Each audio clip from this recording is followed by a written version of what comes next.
Yeah, I don't really know what Yeah. else to say. Like, what do you want me to say? So what is HR and why would anyone want to do it? Hi everyone, I'm Luang. Today I'm going to be talking with a very close friend of mine named Tyrone. He's worked in HR for about 2 to 3 years now, and he's the same age as me, but he graduated earlier than me and he's absolutely killing it in HR right now, human resources. He's a guy that I've known for 13 years, growing up with him since we were young. I don't think I would have expected him to work in HR, and I think HR is not the most top of mind area of business. Human resources over like marketing or finance, data, etc. I think it's something that isn't the most obvious one. And I think I wanted to spend some time with Tyrone, just kind of get to know what his work is like, what he does, and maybe offer some advice to people that are thinking of doing HR. Hey guys, welcome to the channel. If it is your first time, here at Liam Luang, I talk about like videography tips, photography tips, and I also tend to talk a lot with creatives. Being an Asian creative, being an Asian Australian creative myself, I think it's always exciting to create new stuff. And if you think you might like that kind of content, don't forget to like and subscribe.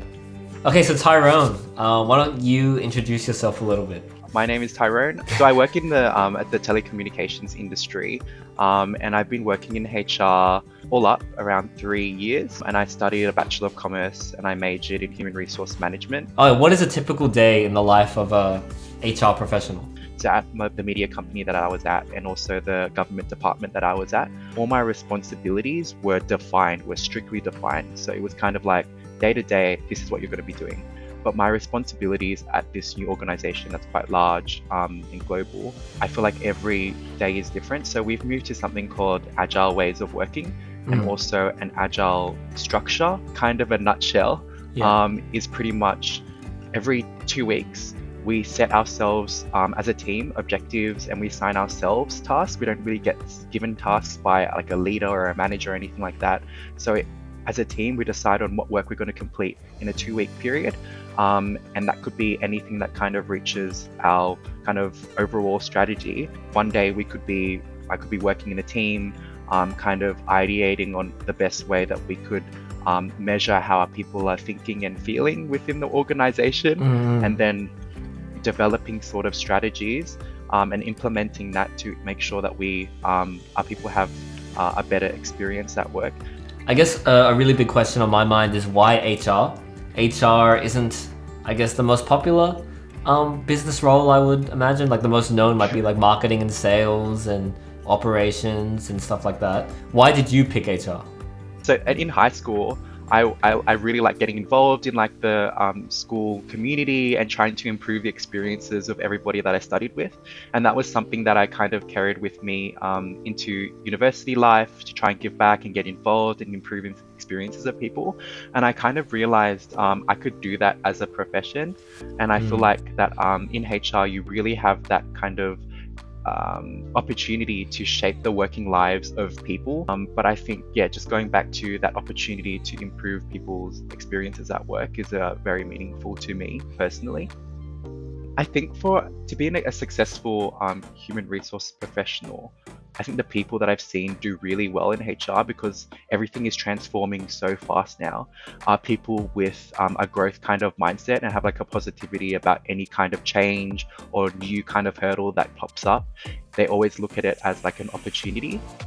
I think anybody who is very empathetic would do quite well within HR, but also balancing that with kind of, I'm very empathetic, I understand the needs of our people or needs of like a client or a customer, but also aligning that with like kind of strategic goals and understanding why you're there to do what you need to do, and then just balancing that. So 23 years old, you've worked already in HR for 3 years across like in different roles, like big organizations, smaller organizations, and in obviously different types of HR roles. What has helped you most to be successful in that career?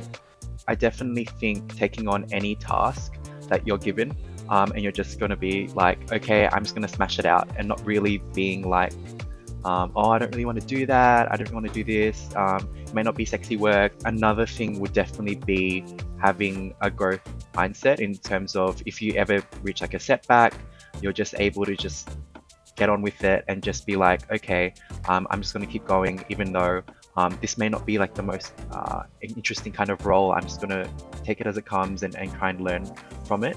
But also, I think being, I hate the word agile. Oh, I Yeah. hate the word agile right now. It's just like such a buzzword, but I'm gonna Yeah. say it, being fluid. Just be Okay. really fluid Fluid. in terms Yeah. of like your roles. So I think in all of the roles that I've done, there's always been something that's always left of wing that just gets palmed off to you, or you might be moved to different teams, and you just have to roll with it. So you took commerce and you had a bunch of choices, finance, marketing, why did you pick HR over all those other options? Because obviously HR is not, the most exciting or the most known type of business graduate, I think. Well, you might not find it exciting, but I found it the most exciting out of all the choices when I was choosing my major. I think out of all of the majors for me personally, I'm not someone who was specifically good at maths and mathematics. So I was just like, what kind of profession will enable me to use my skills, which is just kind of people skills and being able to work in teams and understanding people, and like I'm a very empathetic person and very emotional person as well. So that's something that I can use quite well within HR to understand people, their motivations, and also design things for them. And when would you say you're most happy? Most happy at work, Oh, generally in life, when do you think you're most happy? in life. Yes. Okay. I'm most happy in life when I'm eating food, Yeah, that's it. when I'm Simple. with friends, and also Me? maybe when I, Yeah. huh? With me? Eh? You? What? No? Yeah, of course, you and the rest of them. But yeah, I think when I'm with friends eating, when I'm at the beach, maybe, and when I'm at the gym, I think that's kind of when I'm most happy. Oh, subtle flex. Okay. How much do you bench press? What? What is this? Would you say there's a catchphrase or a motto that you live by? Stop living a life that looks good on the outside and start living a life that feels good on the inside.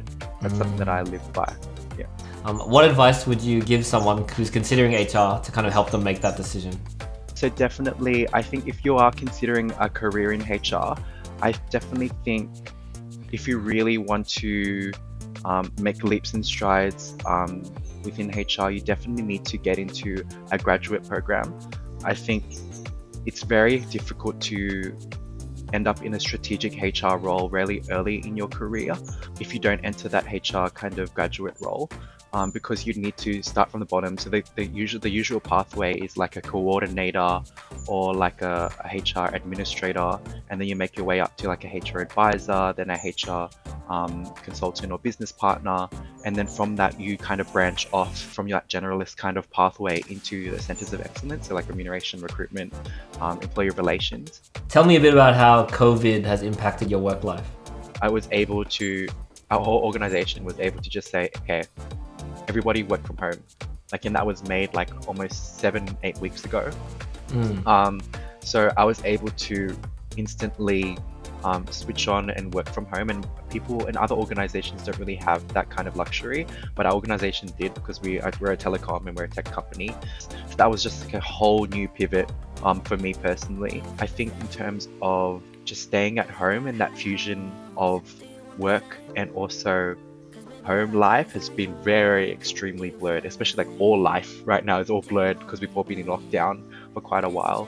Hey guys, thanks so much for watching that video. I really hope you enjoyed that little conversation with Tyrone. At the end of the day, talking to Tyrone was really insightful. I think we learned a lot about what it takes to work in HR. Though HR gets a bad rap, kind of something for like hiring and firing, it's obviously more than that. For Tyrone, it's about shaping the experience of the employees and the people that work there and ensuring that everyone has a positive experience. Another fascinating thing is how flexible you need to be to work in HR, how things are constantly changing, and that, I guess, depending on the kind of organization you work in, can also influence how flexible or how different your work is. And that can vary with roles that are more transactional.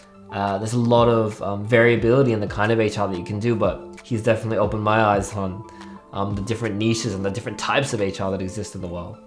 If you happen to also be considering HR as a career, or you're just, you've done commerce or business, you're looking at entering business, as a major or looking into marketing or sales or HR, etc., please chuck us a comment below. We're happy to hear your story. And if you have any questions for Tyrone, please let us know and we'll respond to you. If you happen to like the content, please like the video, of course, and subscribe to our channel. And I hope to see you guys next time.